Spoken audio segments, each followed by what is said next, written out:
Bueno, vamos al encuentro de Carlos Vamos. Heller, ¿te parece? Ya nos está esperando en el living Sí. de Desiguales, diputado nacional, además presidente de la Comisión de Presupuesto y Hacienda, sobre lo que Hola, también vamos a Carlos. charlar. ¿Todo bien? ¿Cómo va, Carlos? ¿Bien? Muy bien. Gracias por venir. Una manera de decir. ¿Qué estás viendo? A ver, de lo que comentábamos, pero de las escenas de las últimas horas y esta situación de movilización. Yo tendría que decir cómo era la frase. Cuando creía que tenía todas las respuestas, me cambiaron todas las preguntas. Sí. ¿No? Estamos empezando. ¿Eso es bueno o es malo en la política? No, ni bueno ni malo, es real, claro, es. Salí del binarismo bueno y malo, Claro, incluso, para claro. la vida. Sí, Gracias. a ver, yo no me quiero olvidar de que allí por el mes de junio en la Argentina se puso en marcha un golpe de mercado. Un golpe de mercado que tenía manifiestamente un objetivo desestabilizante. Se llegó a plantear la Asamblea Legislativa para nombrar un nuevo presidente en este país. ¿Cuánto hace eso, muchachos? ¿Cuánto hace? Parece una vida, pero fue Parece muy una poco. vida, pero fue antes de ayer, digamos, para decirlo. Ese golpe de mercado tuvo distintas etapas y distintas reacciones. Primero hubo un cambio de ministro Batakis por Guzmán, no alcanzó. Hubo otro cambio, Massa por Batakis, con toda una reestructuración. Y evidentemente la diferencia fundamental en cada uno de esos cambios es el nivel de apoyo político del conjunto de lo que nosotros llamamos el Frente de Todos. Evidentemente que si hay algo que pasó como respuesta a ese golpe de mercado desestabilizante, es que fortaleció la unidad del espacio que gobierna, del espacio del Frente de Todos. Hizo dejar atrás o de lado o postergadas diferencias y creo que con buen criterio puso el foco donde lo tenía que poner. Entonces yo no sé si en este momento esta cuestión del juicio no es otro capítulo del intento de desestabilización. O más bien, creo que sí. Yo no puedo creer, no es la justicia. Entre paréntesis, yo vengo haciendo una breve campaña personal que dejemos de hablar de la justicia y que hablemos del Poder Judicial. Sí, hay varios, ¿no? Ya lo escuché Por eso, mucho esta semana. claro, eso. porque la justicia es justa. El que es injusto es el Poder Judicial. No la justicia. Porque yo, la justicia es injusta. No, la justicia es justa. Está mal administrada. Está en manos de administradores del Poder Judicial que responden a determinados intereses que no son justamente los de hacer justicia. Pero a ver si te sigo, Carlos, vos decís, en medio de todo eso y aún después de la crisis interna o en medio de la crisis interna, ¿se fortalece el gobierno con la decisión de Massa, ministro de Economía? Vos decís, hay un sector que advierte esa fortaleza del Frente de Todos y entonces... Y sigue insistiendo en que, claro. Pero no sí. era ya parte del plan este pedido de sentencia en todo caso. Claro, porque no empezó ayer. Sí, no empezó ayer ni terminó hoy. No. Porque recién decía Expósito, creo, en febrero, o Ibáñez, alguno de los dos Pablo. dijo, como apurándose, en febrero puede haber un fallo de primera instancia, ¿no es cierto? Como funcionando apurado. Desde el punto de vista judicial, lo digo con la ignorancia de alguien que no es abogado, pero esto terminamos aprendiendo de tantas cosas que escuchamos. Desde el punto de vista judicial, esto va para largo. La aceleración tiene que ver con la política.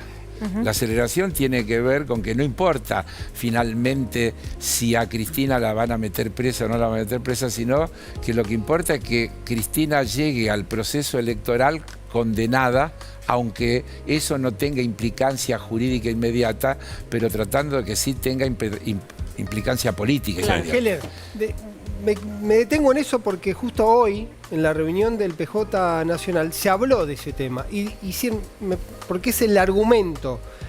Yo no estuve. Bueno, así por que eso. es mío el argumento. Por eso Si lo comparto. coincide, me El alegro. argumento es este. Corrida bancaria, la tercera, dice, justo ocurre esto cuando estamos saliendo de la tercera corrida bancaria. Corrijo, disculpe, como usted me interrumpió, yo lo voy a interrumpir a usted. Acá no hubo ninguna corrida bancaria. Cambiaria. Perdón. Por la tercera corrida... Porque hay una enorme diferencia y yo no puedo evitar de señalarlo. Está muy bien, le agradezco la observación. Tercera corrida del gobierno. Tercer intento de corrida. Se viene de un intento, se viene de un clima además donde había mucha tensión política dentro del Frente de Todo. Entonces lo que se habla hoy en el PJ es tema de intento de corrida, un clima interno que venía difícil, y en ese marco, me definen a mí, se charla ahí, lo de Luciani aparece mucho más pronunciado porque tiene el objetivo de desestabilizar. La pregunta es esta. Me alegro, yo no conocía eso, pero me alegro porque lo que yo dije es mi elaboración. Así que, sí, ahora lo que coincido. ¿eso qué supone? Que alguien está craneando todo. ¿Y quién es? qué sé? ¿Y quién? Ustedes son los periodistas, que son los que investigan. deja También me aportar... querés poner a investigar a mí. No, bueno, Ya que estamos... Pero su construcción hipotética tiene que tener alguien que está pensando en eso. Ahí Sí. déjeme, Carlos, un segundo nada más, porque se está armando una tormenta probablemente perfecta. Pablo hablaba de la posibilidad de febrero. Hay una posibilidad de que el fallo sea en diciembre. Que Sí, caiga pero no en se pleno van a mundial. conocer de cualquier Claro. manera los fundamentos, porque el fallo Está bien. va a decir condénase o absuélvese a fulano de tal, y recién 2 o 3 meses después aparecen los fundamentos, las razones, etcétera, y comienza la etapa de las Sí, apelaciones. pero hay un Sí, impacto pero- social ahí. Obvio. ya. Déjenme Obvio. redondearle los otros 2 datos. De esta posibilidad de que en diciembre haya una decisión se conjuga con una convocatoria en noviembre para revisar la causa Los Sauces Ciote Sur.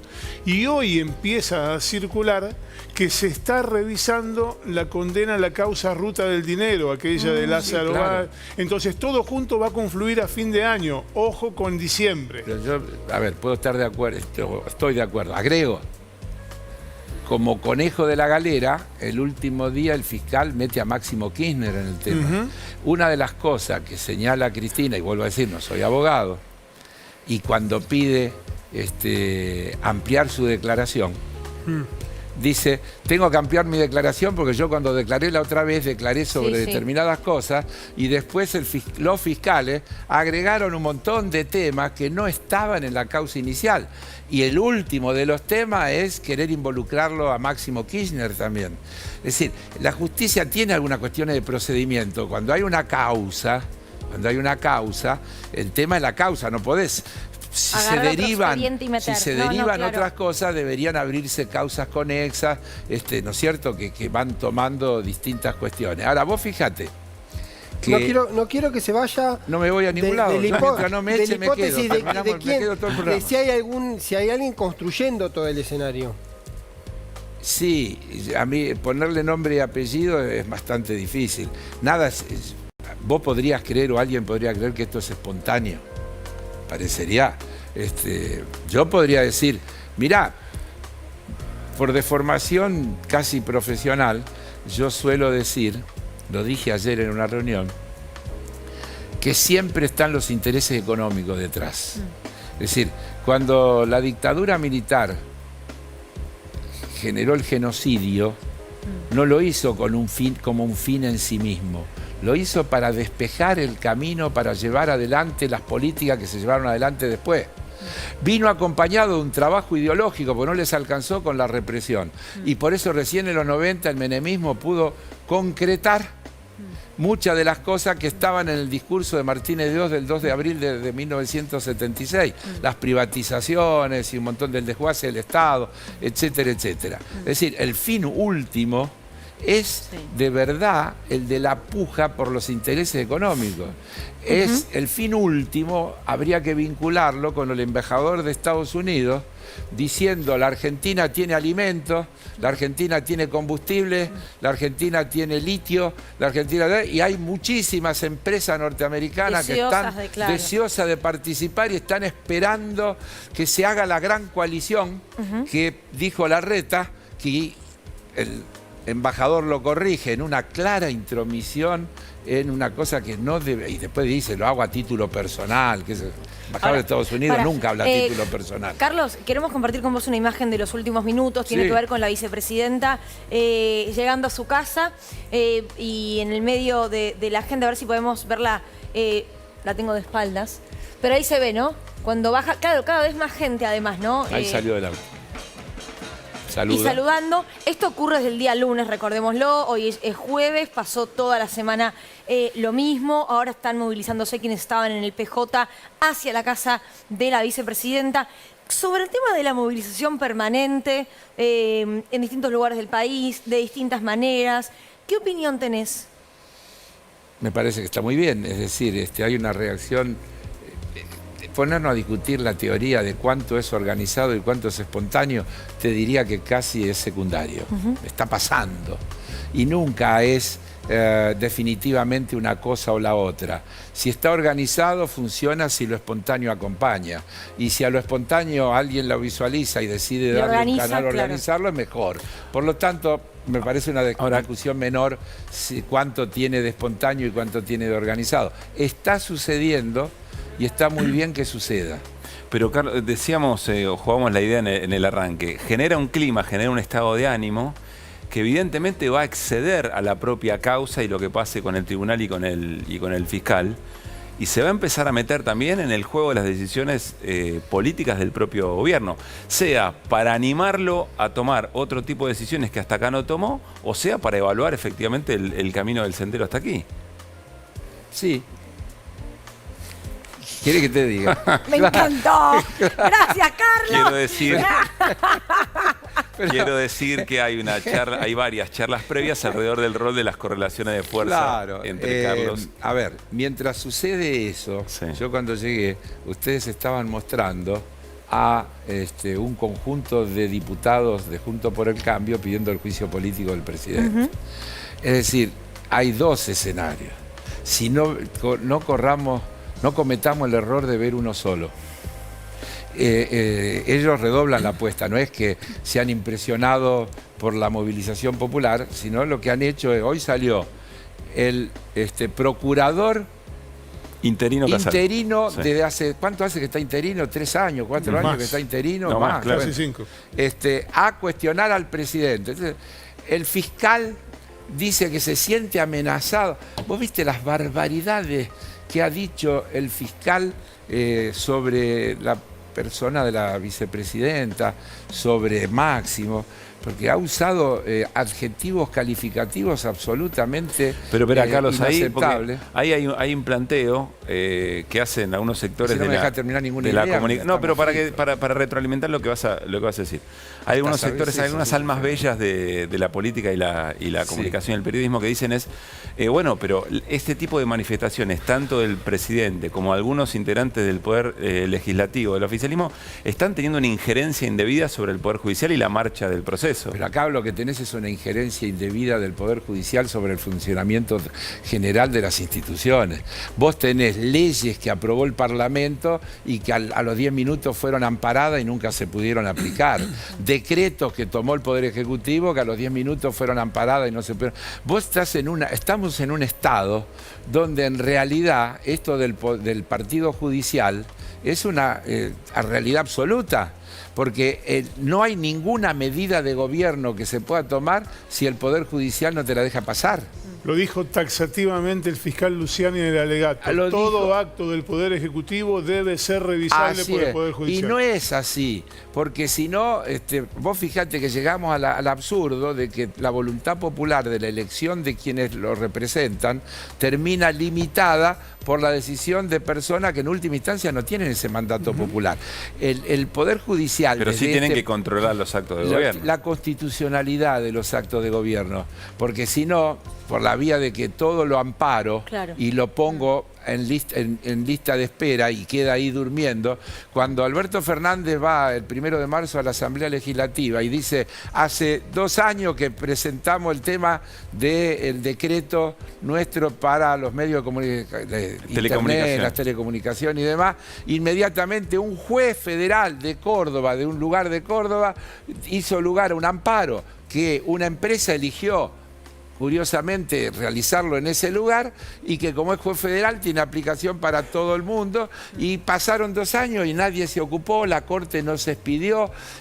Vos fijate que la justicia o la administración judicial se logra con acciones y con omisiones, porque como la Corte no tiene plazos, por ejemplo, en aquello que no le conviene, no quiere o qué sé yo, te lo deja y pueden pasar décadas y el tema queda allí y no se resuelve. Entonces, tenemos una situación de una gravedad institucional tremenda. De pronto, el fiscal dice este tema de la presidenta de la República no podía ignorar y dice una cosa que es un absurdo.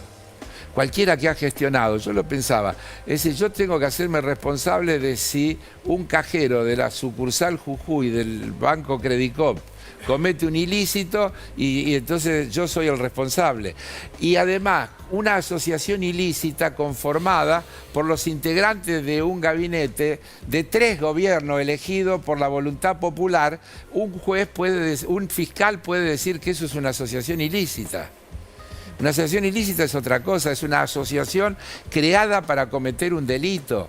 Y ahí viene, y vuelvo a decir, Espósito me va a ayudar, pero sobre todo en la justicia penal está el tema de la prueba.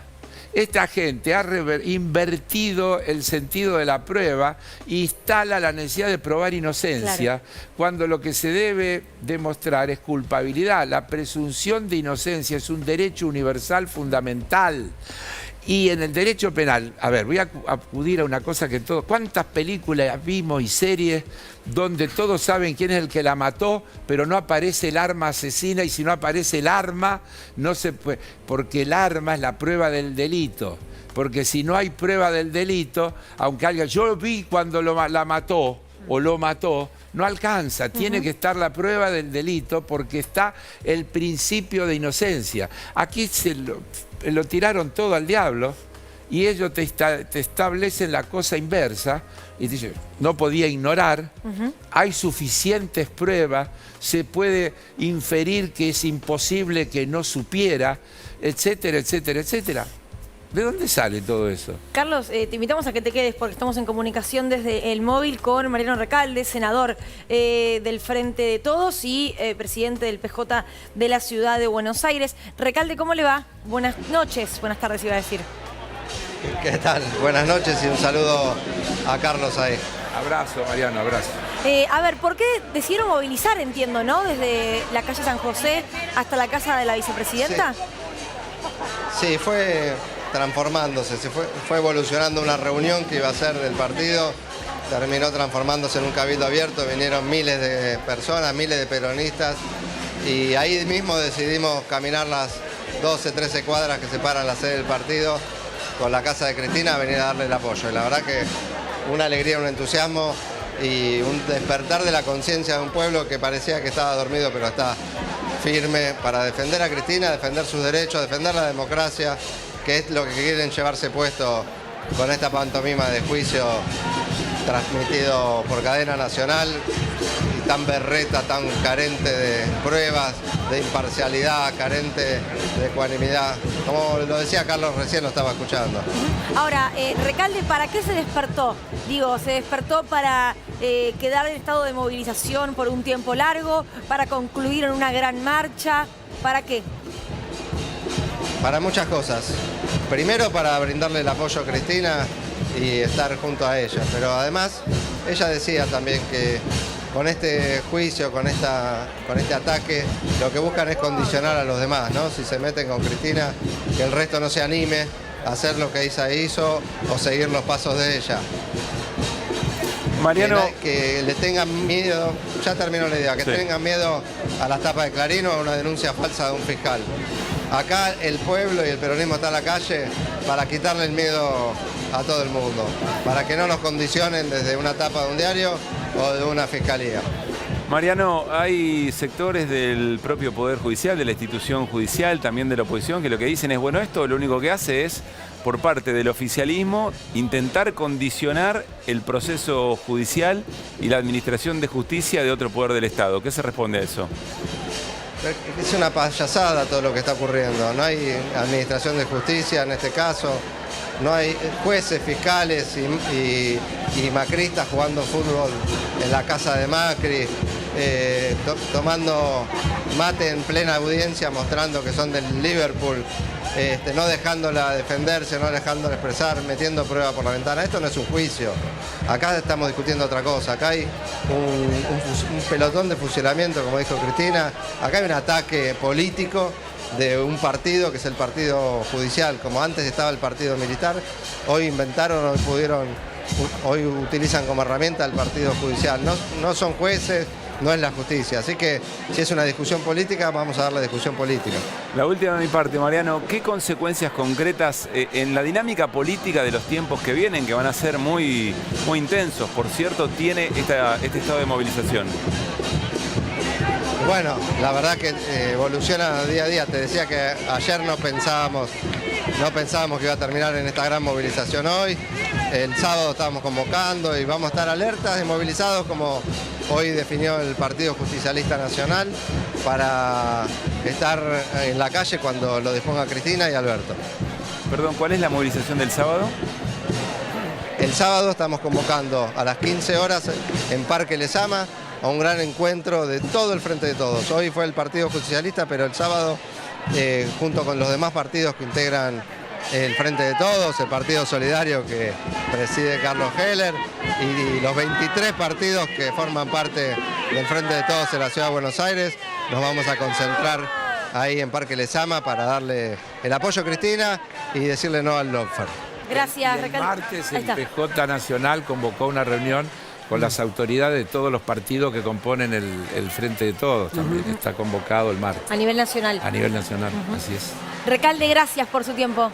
No, gracias a ustedes. Un abrazo grande a todos. Gracias. Carlos, no quiero dejar de preguntarte, en función de la responsabilidad que tenés con el tema del presupuesto, sos presidente de la Comisión de Presupuestos, ¿se conocieron recortes o reajustes presupuestarios? Vos dirás cómo hay que llamarlo, que implican quita de algunas partidas a sectores muy sensibles: salud, educación, infraestructura. Hoy salió una explicación del Ministerio de Economía, te invito a que la leas, porque el título del ajuste es, como siempre, una ligereza.